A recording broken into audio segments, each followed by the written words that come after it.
দিনটা ছিল শনিবার।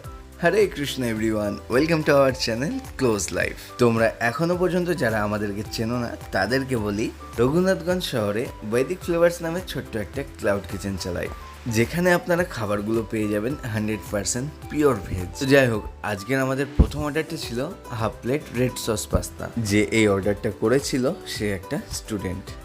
তো ওর নাকি আমাদের হাতের তৈরি পাস্তাটা খুবই ভালো লাগে। তো আগের বারে ঝালটা কম হয়েছিল বলে এবারে ও বলে দিল ঝালটা একটু বেশি দিতে। এই অর্ডারটা দিতে না দিতেই আরও অনেক কিছু অর্ডার চলে আসে, যেটা তুলসী আর আমি দুজন মিলে একসাথে রেডি করছিলাম। তোমাদেরকে একটা কথা শেয়ার করি, আমাদের এই ক্লাউড কিচেনটা 2024-এর ডিসেম্বর মাস থেকে স্টার্ট করি। প্রথম দিকে খুব একটা বেশি অর্ডার আসতো না।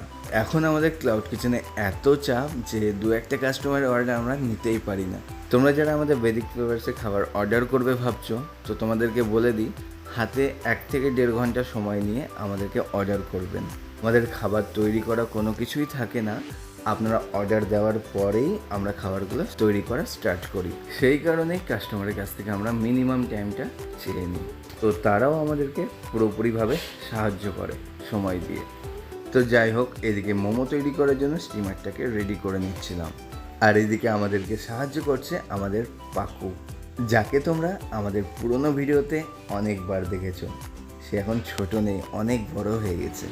এদিকে মোমোগুলো স্টিম করতে বসিয়ে চলে যায় আরও কিছু অর্ডার রেডি করতে। তো তোমাদেরকে বলেছি আজকে শনিবার, তাই আমাদের ক্লাউড কিচেনে প্রচণ্ড চাপ। তো এখানে মোমোগুলো হয়ে গেছে, এরপর প্যাকিং করে সেটাকে ডেলিভারি দিয়ে আসি। এই অর্ডারটা আমাদের এখান থেকে প্রায় 5 কিলোমিটার দূর থেকে এসেছিল।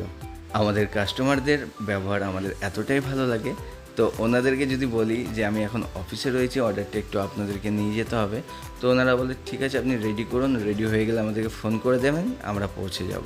আর যাদের আসতে খুবই অসুবিধা হয় তাদের কাছে আমরা কোনো রকমভাবে পৌঁছে দেওয়ার চেষ্টা করি। এইদিকে আমি অর্ডারটা নিয়ে বেরিয়ে গেলাম, আর এদিকে তুলসী রেডি করছে নেক্সট অর্ডার। যিনি এই অর্ডারটা করেছেন তিনি আমাদের কাছ থেকে দুপুরবেলাতে অনেক কিছুই অর্ডার করেছিলেন। খাবারগুলো ওনাদের এতটাই ভালো লেগেছে যে রাত্রে কোনো কিছু তৈরি না করে রাত্রের খাবারটাও আমাদের থেকেই অর্ডার করে নেয়। তো যাই হোক, অর্ডারগুলো ডেলিভারি করে আসার পর আবার অর্ডার চলে আসে ভেজ বিরিয়ানি। তো এদিকে বাড়িতে এসে দুজন মিলেই অর্ডারটাকে রেডি করা স্টার্ট করে দিই। আর এইটাই ছিল আজকে আমাদের লাস্ট অর্ডার।